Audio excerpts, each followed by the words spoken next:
Operations Plunder and Varsity was scheduled to begin on March the 24th. While the 21st Army Group was making final preparations for its enormous set-piece attack across the Rhine, Bradley's 12th Army Group, including Patton's Third Army, was finalizing its own plans.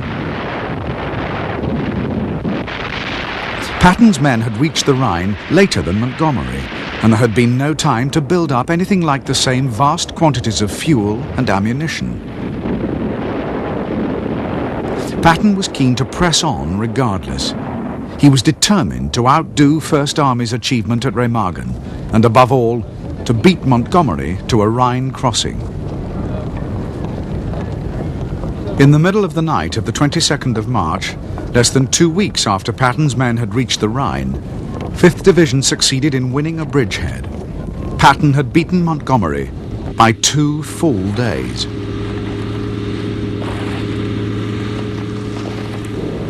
On the night of the 23rd of March, a huge Lancaster attack hammered the German town of Wesel, directly across the Rhine from where Montgomery's 21st Army Group was poised to launch Operation Plunder.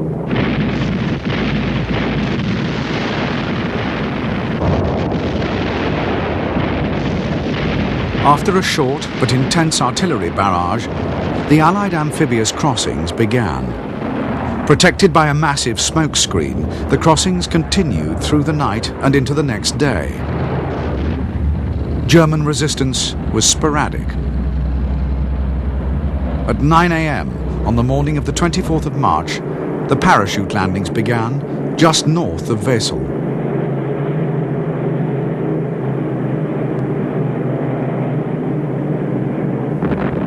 Even though German anti-aircraft batteries inflicted heavy casualties on the paratroops and gliders, the landing forces made good progress.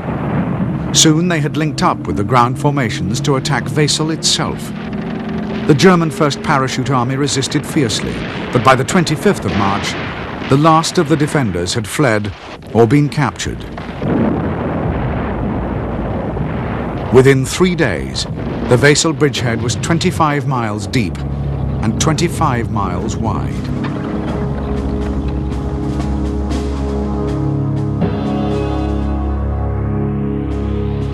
With 21st Army Group's capture of its bridgehead at Wesel, Montgomery's men were now on the threshold of the Ruhr, well placed to seize Germany's industrial center.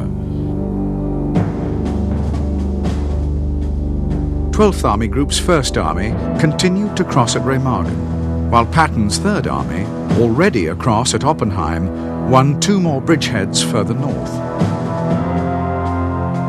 Meanwhile, 7th Army crossed near Worms, and the French 1st Army crossed at Germersheim. By the end of March, the east bank of the River Rhine was a chain of Allied bridgeheads.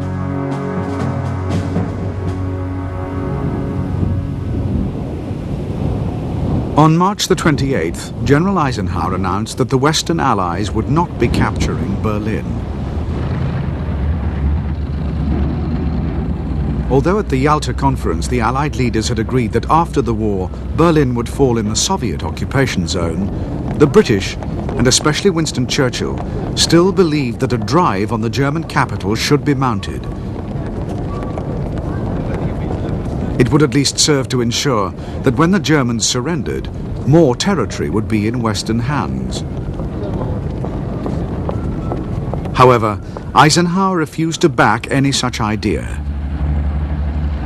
To him, it seemed pointless to expend lives on capturing ground that would, in any case, have to be handed over to the Soviets when the war was over.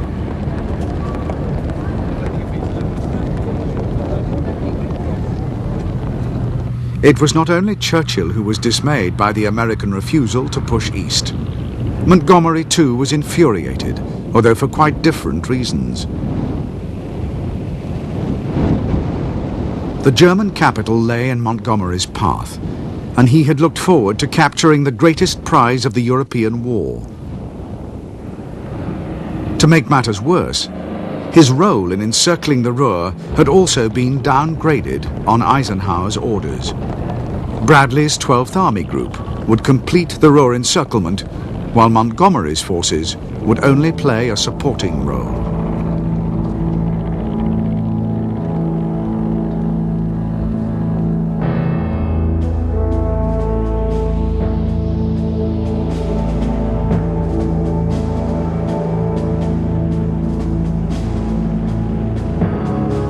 For weeks, German Army Group B had been heavily reinforcing the Ruhr region.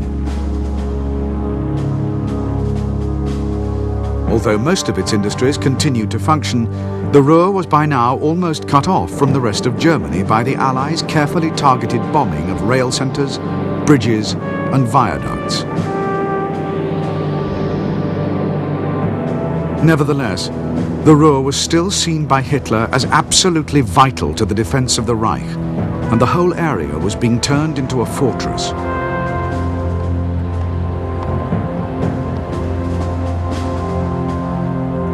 The commander of Army Group B, Field Marshal Model, had set up his headquarters inside the Ruhr. Model had 15th Army and 5th Panzer Army, along with elements of other formations numbering more than 200,000 men. Orders were to hold out to the very end.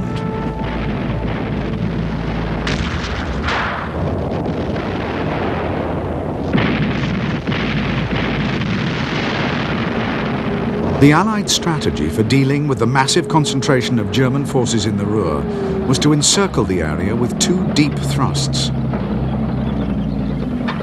Starting on March the 28th, 7 armies broke out of their Rhine bridgeheads and smashed into the German defence.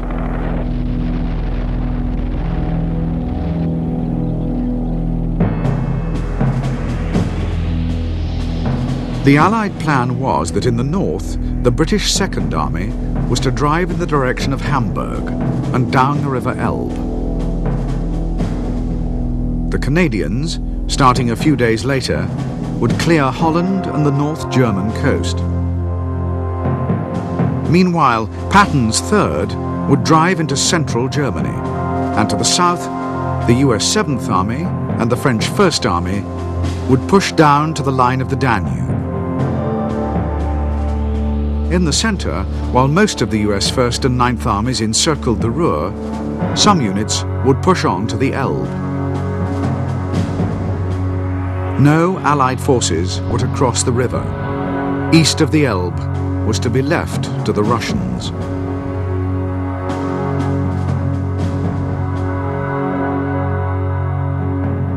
As the offensive opened and the 2nd British Army drove northeast, on its right, the US 9th Army smashed into German Army Group B and swung around the Ruhr.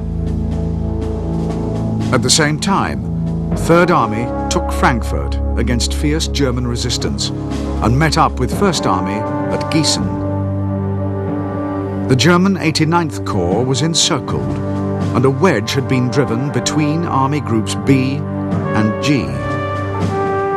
1st Army went on to complete the encirclement of the Ruhr from the south by meeting 9th Army at Lippstadt on April the 1st. The German 15th Army, 5th Panzer Army, and most of the 1st Parachute Army were now trapped in the Ruhr.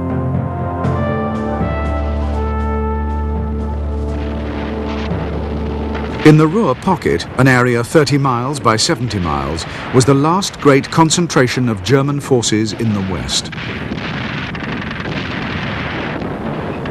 The encircled units made one attempt after another to break the ring, but their efforts were weak and uncoordinated. The Germans were also trying to form a new army to the east, 11th Army, which could break through to the Ruhr and relieve the pocket.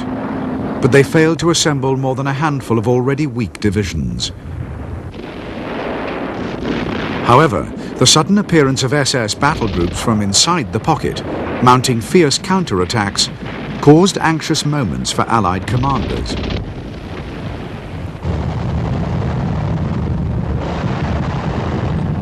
Rather than simply contain the Ruhr pocket with the minimum of forces, General Bradley now decided to defeat the trapped German armies in the Ruhr. The result was nearly 3 weeks of difficult and frustrating action.